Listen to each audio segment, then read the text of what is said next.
आलसी हिरन की कहानी। घने जंगल के बीचों बीच एक प्यारी सी हिरनी अपने नन्हे बेटे के साथ रहती थी। वो अपने बेटे से बहुत प्यार करती थी और हमेशा उसकी सुरक्षा को लेकर चिंतित रहती थी। एक दिन उसने सोचा कि उसे अपने बच्चे को जंगल के खतरों से बचाना सिखाना चाहिए। इसलिए वो उसे एक बुद्धिमान और अनुभवी हिरन के पास लेकर गई और विनम्रता से बोली, मेरे बुद्धिमान भाई, कृपया मेरे बेटे को भी अपनी जान बचाने की कुछ तरकीबें सिखा दो, ताकि वो कभी संकट में फंसे तो खुद को सुरक्षित रख सके। बड़ा हिरन उसकी बात मान गया और अगले ही दिन से उसने छोटे हिरन को सिखाना शुरू कर दिया।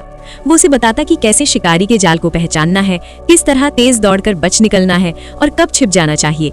लेकिन छोटा हिरन बहुत शरारती और आलसी था।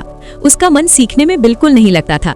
वो हर समय अपने दोस्तों के साथ खेलना चाहता था। धीरे धीरे उसने कक्षा में आना ही छोड़ दिया और खेल कूद में इतना खो गया कि उसे सीखने की कोई परवाह ही नहीं रही। दिन बीतते गए और छोटा हिरन अपनी मस्ती में ही लगा रहा। उसे लगता था कि उसके साथ कभी कुछ बुरा ही नहीं होगा। लेकिन एक दिन उसकी यही लापरवाही उस पर भारी पड़ गई। खेलते खेलते वो जंगल के उस हिस्से में पहुंच गया जहां शिकारी ने जाल बिछा रखा था। बिना सोचे समझे जैसे ही वो आगे बढ़ा, अचानक वो जाल में फंस गया। वो बहुत डर गया और जोर जोर से मदद के लिए पुकारने लगा, लेकिन अब बहुत देर हो चुकी थी।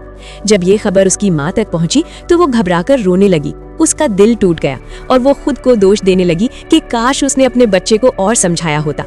तभी बड़ा हिरन उसके पास आया और उसे साहस बढ़ाते हुए बोला, प्यारी बहन, मुझे तुम्हारे दुख का बहुत अफसोस है।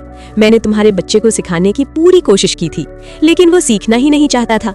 अगर कोई विद्यार्थी खुद सीखने की इच्छा ही ना रखे तो कोई भी शिक्षक उसे कुछ नहीं सिखा सकता। हिरनी की आंखों से आंसू बहते रहे, लेकिन अब पछताने से कुछ नहीं बदल सकता था। छोटे हिरन की लापरवाही और आलस ने उसे बड़ी मुसीबत में डाल दिया था। जंगल के बाकी जानवरों ने भी इस घटना से एक बड़ी सीख ली और अपने बच्चों को समय पर सही बातें सिखाने और सीखने के महत्व को समझाया।